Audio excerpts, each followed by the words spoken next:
Kurban Bayramı dünyada tüm Müslümanlar tarafından coşkuyla idrak ediliyor. Sabahın erken saatlerinde bayram namazlarını kılan Müslümanlar kurban ibadetlerini yerine getirdi. Kazakistan'da Kurban Bayramı salgın tedbirleri sonrası geniş çapta kutlanıyor. Sabah saatlerinde ülke genelinde vatandaşlar bayram namazı için camilere akın etti. Başkent Nur Sultan'ın tüm camilerinde Kazakistanlı vatandaşların yoğun katılımıyla bayram namazı kılındı. Müslümanlar Dini İdaresi tarafından hazırlanan yerlerde kurbanlar kesildi. Camilerde geleneksel spor müsabakaları yapıldı, hayır kampanyaları düzenlendi. Azerbaycan'da da benzer görüntüler kaydedildi.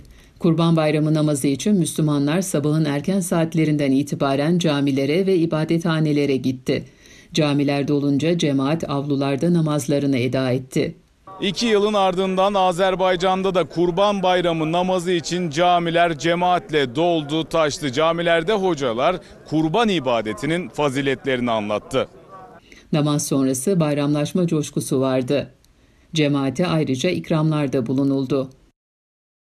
Coşkunun bir başka adresi Türkmenistan. Bayram ülkede sevinç ve coşkuyla geçiyor.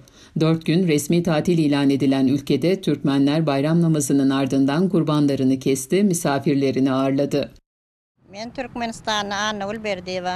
Türkmenistan'da bayram eskiden çok büyük coşkuyla kutlanıyordu. Şimdi de aynı coşkuyla kutluyoruz.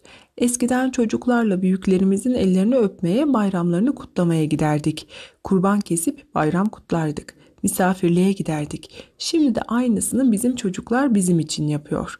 Bayramı çok iyi karşılıyoruz. Türkiye halkına selamlarımı iletiyorum. Ata-babalarımızdan kurbanlık kabul ediliyor. İslam aleminin Türkmen ve Türk kardeşlerimizin kurbanları kabul olsun. Bugün Kurban Bayramı namazını kıldık. Allah tekrar nasip etsin. Tüm dünyada barışın hakim olmasını diliyorum. Bayramınız kutlu olsun.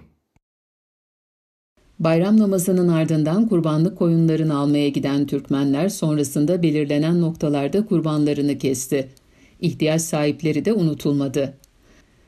Ardından tandırlar ateşe verildi. Yavaş yavaş pişen etler görsel bir şölen sundu.